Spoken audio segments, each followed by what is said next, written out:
These are the three most important things that will determine whether you make progress or don't make progress, okay? And this applies to strength training, training for hypertrophy, whatever it might be, anything, right? This applies there, okay? Even to learning skills in general, learning how to play chess, whatever it might be. These three things apply. So let's talk about how does it apply to training. What is the Trinity? First thing is we have specificity. What do I mean by this? Are you training specific enough for what you want to get good at? If you want to learn how to ride a bike, you're not going to play a piano, right? It just doesn't make sense. So let's say our goal is to do a handstand. We're not going to be doing pull-ups, right? Pull-ups and handstands have no correlation. So specificity is how specific are you training towards your goal? And at surface level, this might seem, of course, if I want to unlock something, I would train for it. But specificity is way more than you think, right? It's a very open-ended concept and has a lot of room for interpretation. What if your goal is to learn a handstand push-up and you're doing pike push-ups? Like, that's the logical regression. Handstand push-up is too hard, so you go do an easier variation. But you can be doing the pike push-up incorrectly, and therefore it's not specific enough for you to reach the goal of the handstand push-up. And so that's where specificity becomes kind of misleading almost, because you're doing a regressive exercise, but it might not even be, recruiting the right motor units that you're looking for when you're doing a handstand push-up. And with specificity, this is why activation matters immensely, because whenever you're trying to learn an advanced calisthenics skill and you're trying to use a regression, the whole point of using a regression is to make sure that you can build up volume to then have an intense phase where you maybe unlock the skill. But the only way the volume cycle will pay off when you work with a regression is if the activation is the same. For example, like I said with the pike push-ups, you can do pike push-ups properly with the right activation, the right mental cues, externally rotating the ground, pushing your shoulders down, depressing them, doing everything right, and have direct carryover to the handstand push-up. Or you can do them completely wrong, which ultimately negates the specificity there. Let's move on to the next one, which is fatigue management. And this is going to be referring to, are you overtraining or undertraining? You want to make sure you're managing your fatigue properly. And this is going to come down to a lot of factors. It's going to be your training program. Are you respecting the relationship between volume and intensity properly? Are you sleeping enough? Are you eating enough protein, right? These all are things that factor into fatigue management and your ability to recover from fatigue. I will tell you right now, most people go wrong here. Most people fail with fatigue management because it's the one that's the hardest to track. And the third principle of the Trinity is progressive overload. Are you doing more than last time? Does your training program allow you to progress? So what I mean by this is, let's say on Monday, you did 5 sets of pull-ups. Your numbers were 10, 10, 9, 9, 8. And then next week, you did it again, and now you can do maybe 12, 11, 11, 10, 9, or something like this. Your total volume went up from the previous session, and so this is an indicator that you are improving, right? You are doing more than last time. And so these three things, when paired together, is what's going to determine if you progress or not. All three are in unison and are balanced, you will progress. If one is out of place, then things start to fall apart. Let's say you're not training specific enough, then your ability to progressive overload goes down because you're not even teaching your body the right activation or how to recruit the right motor units to actually do more than last time. If you're not doing more than last time, specificity doesn't matter and fatigue management doesn't matter because you're not progressing, right? So it doesn't matter. But fatigue management is off. It means you cannot recover, so you cannot progressively overload. You cannot do more than last time. Frankly, you might do less than last time. And also, if your fatigue management off, it doesn't matter how specific you're training because your ability to actually improve doesn't go up. All three are connected. And this is very important that you understand the relationship between all three. Is your training program specific enough for your goal? Check. Are you doing too much volume with too high of an intensity? Okay, let's change that. Let's maybe reduce the number of sets, whatever. Are you doing too little volume with too little of intensity? Maybe we should add more sets, do a harder progression. And does your program allow you to do more than last time? So if you're maxing out every workout, and you're going too intense, you cannot progressively overload because your fatigue management is off. If you're doing too little, your body's not receiving enough stimulus to do more than last time, right? So these two are directly tied to each other, okay? And so when you go to design your training programs, you make sure that all of these three are in unison. Okay guys, so now we're going to talk about the central nervous system and why specificity is very important in calisthenics. So the central nervous system, our body's ability and our brain's ability to understand what we are doing as it relates to the context of calisthenics and learning skills, learning strength skills. Let's say I want to learn how to play the piano. If we want to learn how to play the piano, we're going to play the piano as frequently as we can, and we're not going to try to learn how to play the guitar on the side, right? If we're trying to learn how to play the piano, we're just only going to play the piano because that's what we want to get good at. The more individualized you are, the more specific you are towards one goal, the faster you will unlock it. If I have 3 different things I'm trying to go for, my progress for each of these things will be slower, versus if I just put all my energy on one, I would achieve it much faster. Versus if I spread out my energy on 3 different goals, my ability to reach all 3 of those goals slows down. This is why specificity is important. We want to direct all of our focus and all of our energy that our body has towards learning this, because we don't care about this stuff right now. Right? We want to learn this. When you have a goal in calisthenics, I suggest that you put all of your energy on learning it before moving on to something else. Because learning it is hard, right? Building up to it is hard, but maintaining it is easy. Because once we learn something, we can just work on maintaining it while we learn other stuff. Think of it like this, right? Every day that you train, you are feeding, ignore my, depiction of a brain, but this is the brain. And every day we train, we are feeding our brain with information. Let's say, with handstand, right?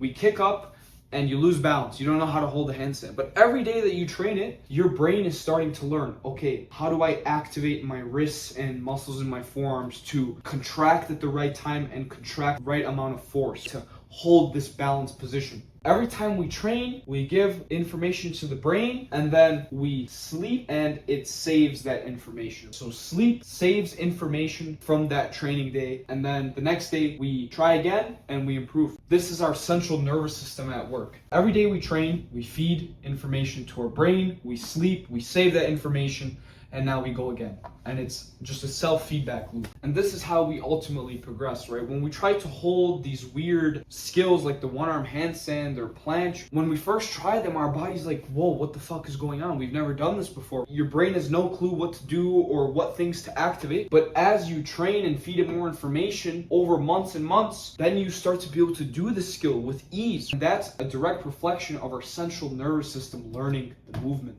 And so this is why it's very important to train specific with the right activations and form cues in mind. Because when you train with the right mental cues, you are giving your brain better, more high quality information to work with. If we do things with bad form, we are giving it really bad information. And then we can maybe even build bad habits that make us regress and actually cancel out previous information. So this is why even with bad form, right, there's a difference between bad form and bad form with the right activations in mind. Bad form is simply a sign that you are too weak to do something, or you're purposefully not doing something. Bad form with the right activations means you're not strong enough to hold it, but yet your body's still learning because you're activating all your muscles the proper way. And so this information is valid. If you train for a prolonged period of time though, with bad activation, bad form, you are feeding your brain bad information, and so you are saving that bad information. This ultimately leads to you doing the skill incorrectly with the wrong activations. And this could take months to undo. We never, ever want to train with the wrong form cues in mind, with the wrong activations. To recap, the central nervous system is our brain learning how to send the right signals to different parts of our body, our muscles, and telling them how to fire, how to recruit more of our muscles to hold these weird positions. In planche, you're holding your arms straight. Our biceps don't know how to activate in this straightened position when we first start. Our serratus may not know how to activate, our ribcage muscles. But as we feed our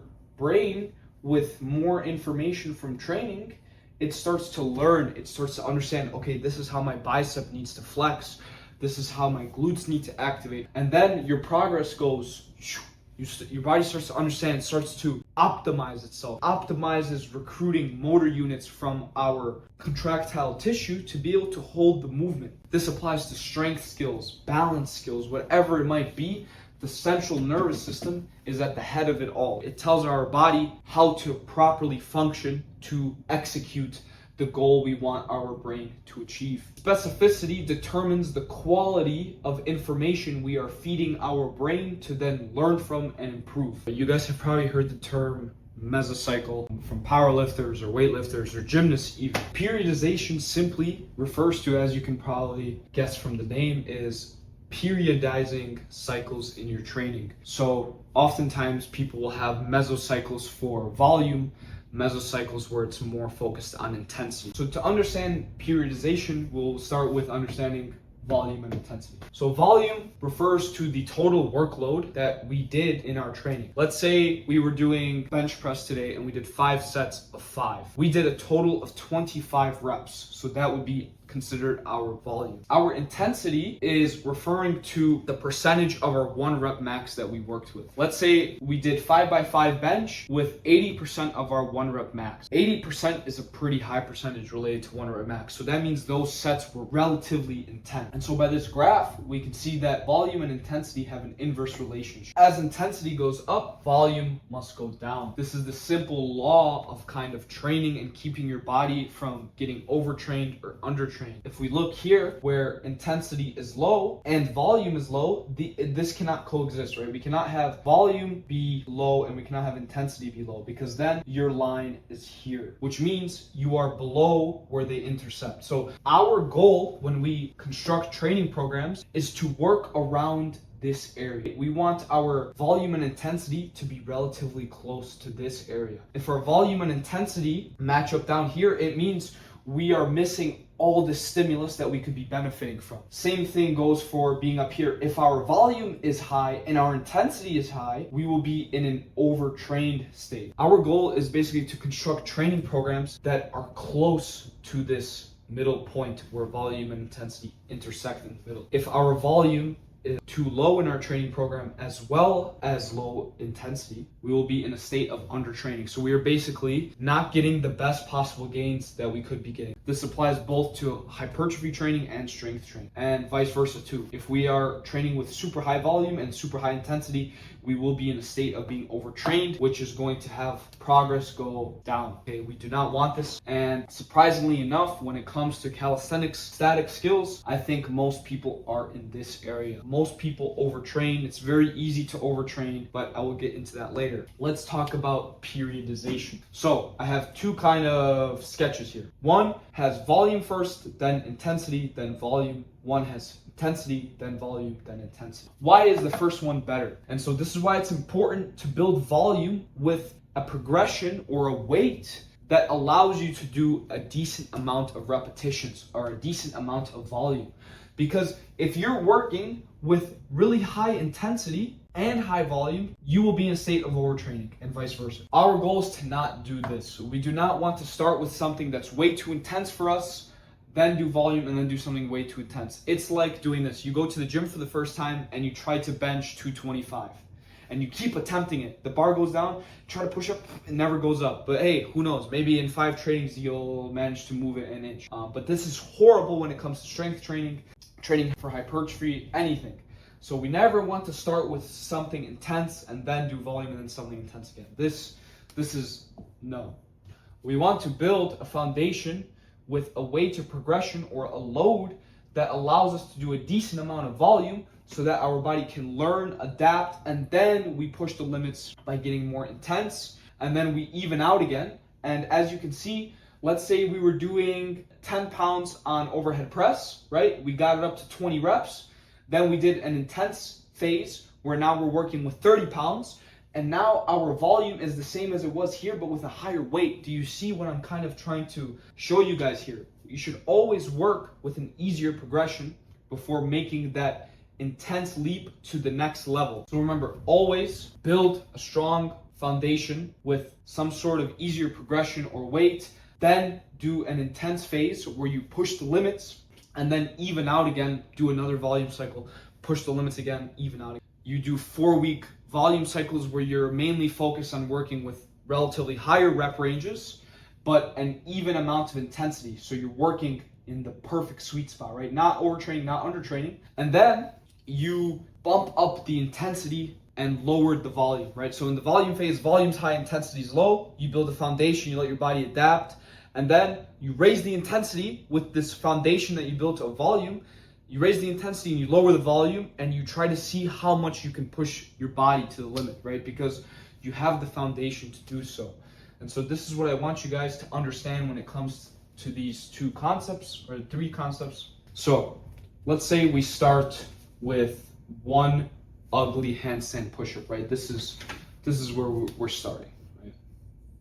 And through training, maybe regressing, doing more volume with pike push-ups, and then attempting handstand push-ups again, we can now do 3 handstand push-ups. So we went from 1 ugly handstand push-up to now 3 ugly handstand push-ups. But now, if we look at this dip, we can now do 1 clean handstand push-up. So what does this show us? At this point, we could not do 1 clean handstand push-up. We can only do 1 ugly handstand push-up. We managed to train, regress, build up volume with pike push-ups, whatever it might be, and now we can do 3 bad form handstand push-ups. But these 3 bad form handstand push-ups translate to 1 clean handstand push-up. So now we've raised basically our baseline of 1 dirty handstand push-up to now 1 clean handstand push-up. And this is what I mean when I say that form is a byproduct of strength, right? We got stronger. We went from 1 bad handstand push-up to 3 bad handstand push-ups. But our form with 1 handstand push-up got better. As we get stronger and we, put our foot in the door with this new intensity level we've reached, we can then build up more volume with this intensity and then work backwards to then fix the form and work back up. Imagine you're building a wall, right? You cannot place bricks up here if you have no bricks down here, because if you place a brick up here, it will just fall. And so how I want you to view it is we're placing the cement. So let's say you hit a PR, right? Something you've never done before, bad form, it's okay. Because you are laying the cement to then put new clean bricks on top of, right? This cement is the 3 dirty handstand push-ups, but now the brick we've laid on top of that and solidifying everything is that 1 clean handstand push-up, which is better than the 1 dirty handstand push-up we had in the beginning. This is kind of what I'm trying to go for here. And it's a concept I need you guys to understand, because it's going to apply to virtually every single strength element you want to learn in calisthenics, whether it be muscle up, front lever, planche, handstand push-up, whatever it might be. This concept is relevant to all of those, right? Strength training in general. So let's say here, now we can do 1 clean handstand push-up, and now we get to 6 dirty handstand push-ups. Now we can do 3 clean handstand push-ups here, and it keeps going, right? And then eventually we reach this point right here, and we can now do 10 clean handstand push-ups. If you look at the difference from here to here, it's immense, right?